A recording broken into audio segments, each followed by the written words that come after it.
mention that we examined the footage recently recovered in Russia. This reel contains images of what appears to be a scientific or medical examination of organic body parts. The individuals seen here appear to be forensic pathologists or biological research scientists. Speaking in Russian, they are seen inspecting the specimen, the leader of the procedure describing his actions and the measurements they are taking. After several minutes of this, there is a change in camera angles.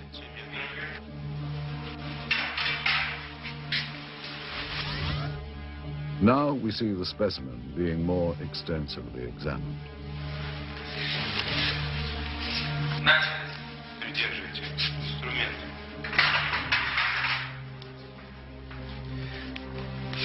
Ткани разрезаются тяжело, пробуем кусочки. Придерживайте. Ребра пытаюсь перекусить. Так, нож. Tools are used to cut open what the leader constantly refers to as tissue. Что-то белое попадает. Очень эрудитные ткани. Давайте попробуем другим. Придерживайте.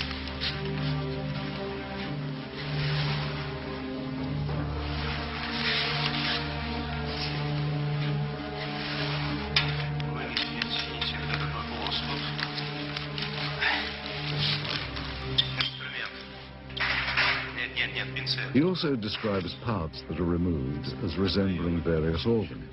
Записывайте, достаем внутренние органы, надрезаем похожую на клетчатку внутреннюю ткань. The camera angle changes again. And finally, the scientists are seen posing for the camera, holding up various samples of the dissection.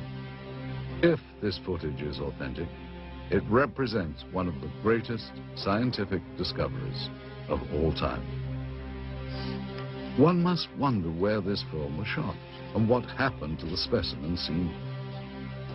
If this is footage of a genuine scientific examination, what happened to the results? What did the Soviets learn, and what have they done with that knowledge? Did agents of the KGB have reason to keep this secret for so many years? Certainly there are more questions here than answers.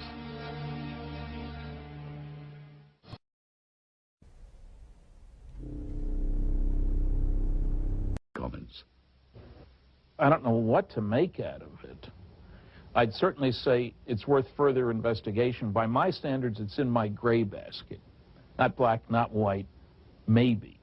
Worth following up on. We then asked film expert Sergei Goncharov if he thought that the film's characteristics on this reel were consistent with the time period from which it was supposedly shot. It certainly is consistent with the information on the can. It is negative. It's got the negative perforations. It's exactly what the information on the can indicated. Sergei explains the significance of a flash frame, an interesting and possibly important characteristic of the film that was discovered. All right, now, a flash frame, this is, of course, a flash frame is that piece of film that is, when you push the button on the camera and you start exposure and you stop the camera to stop the exposure, and then you restart the camera again, by virtue of inertia, the camera will sometimes expose either a flash of light, or if you point the camera away from the person in front of it, you will see some other subject matter. Those flash frames appear between the takes and sometimes show things and people that are not part of the scene itself. You have people that have nothing to do with the information that you've seen on a film before or after. Again, an individual in uniform.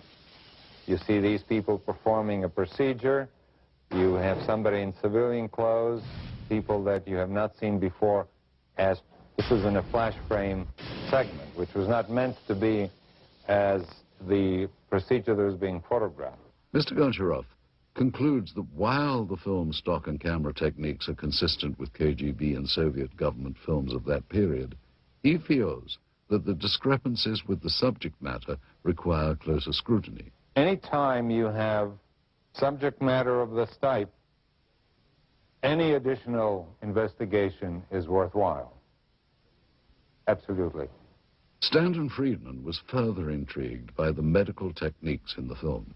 I don't know what to make of these guys with what seem to be medical instruments, certainly in a medical facility, judging by the stuff on the wall.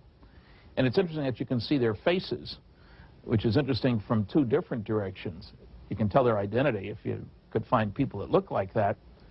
And they're apparently not afraid of contamination, ingesting anything toxic. Now, that could be that they'd already gone through this routine and somebody had said, hey, there's nothing bad here. We then showed the film to Dr. Annette Ryan, a former lieutenant colonel with the Army Institute of Pathology. The first thing that I noticed is the way the doctors are dressed.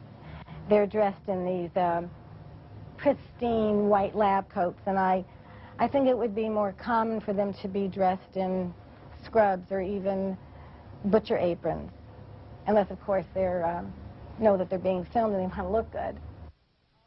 They also look very young, but that is consistent with forensic examinations, and that's because senior medical staff usually don't get involved in this type of procedure. I also noticed that they're wearing rubber gloves, but they're not wearing any other protective gear. They're not wearing goggles, they're not wearing masks, they're certainly not wearing any biohazard suits. I would assume that's because they're not concerned with contamination. And this, of course, is typical of Russian-Soviet medicine. I mean, when we think of Chernobyl, just remember back that there was a terrible lapse in any type of protection. It certainly would not happen in the United States. I mean, it would be unheard of. Next, Dr. Ryan commented on some of the specific medical procedures. All right, what's happening here is that they're using dissecting scissors to open up the sternum, which is a common procedure at that time. He's using the proper tool. The way they're holding and using the various tools looks correct, which indicates to me these people know what they're doing. I would say there's little doubt that these are actual Russian medical people.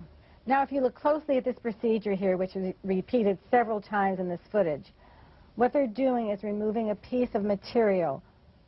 The one doctor refers to it as an organ or resembling an organ. Then the diener sniffs off a small sample which is placed in a specimen jar for later analysis. Well, that's exactly what would be done in a forensic case or in the case of scientific research, for instance, if some new species had been discovered. They would remove very small pieces for later chemical and microscopic examination. The lead doctor also mentions a structure he describes as resembling ribs. And here you can see what indeed resembles a rib cage, as if this was the torso of some anthropoid or human-like organism. Finally, though Dr. Ryan was unable to identify the subject matter, she believes that the techniques were consistent with those practiced in the Soviet Union during the late 1960s. We have little information about the specimen seen here, other than the pathologist's description and the KGB code name, Sverdlovsk Midget. We wondered, though, how such a being might appear had it been recovered intact.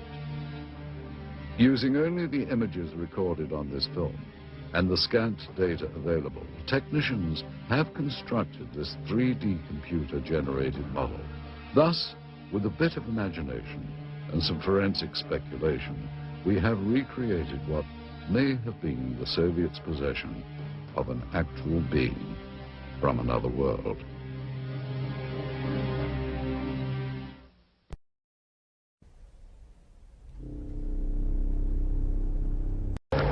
If members of the Soviet Army had knowledge of a supposed UFO crash, then what happened to these individuals? And if they can't be found today, why not?